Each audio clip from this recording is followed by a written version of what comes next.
আমি 3 মাস বেতন পাই না। আমার রিসেন্টলি বেবি হয়েছে, আমার বেবির চিকিৎসা খরচ আমি করতে পারি নাই।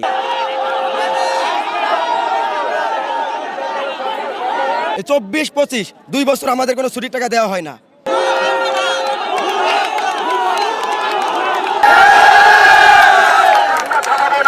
আমাদের আন্দোলনের পরে ভয়াবহ রূপ নিয়েছে। আমাদের ধৈর্যের বাঁধ ভেঙে গেছে, দেয়ালে পিঠ থেকে গেছে। যে ঈদ সামনে, আমাদের অফিসারদের এখনো ডিসেম্বর মাসে স্যালারি হয় নাই, জানুয়ারি হয় নাই, ফেব্রুয়ারি হয় নাই। আমাদেরকে 1 সপ্তাহ ধরে কথা বলছে যে বৃহস্পতিবারে যত বকেয়া আছে সব ক্লিয়ার করা হবে, আমাদের আজকে 12টার মধ্যে ক্লিয়ার করবে, কিন্তু আমাদের এই পর্যন্ত এখনো কোনো টাকাই দেওয়া হয় নাই। ওদের কথা দিছে যে প্রত্যেক 7 কর্মদিবস থেকে 10 কর্মদিবসের মধ্যে আমাদের বেতন ক্লিয়ার থাকবে। এই কথা দিয়ে আমাদের আজ পর্যন্ত কথা রাখি নেই। বেতন বোনাস আমাদের নেওয়া না হলে আমাদের যাওয়াও হবে না, দেখাও হবে না।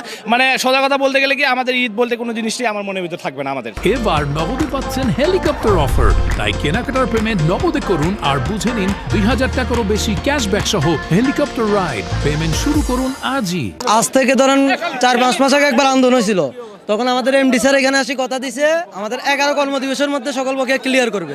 উনি নিজে সকল শ্রমিকের সাথে কথা বলছে। 52 লাখ টাকা বাকি ছিল, ওই টাকাটা অলরেডি ওরা পেয়ে গেছে। এখন বাকি থাকলো হচ্ছে ফেব্রুয়ারি মাসের বেতন। আমি বলি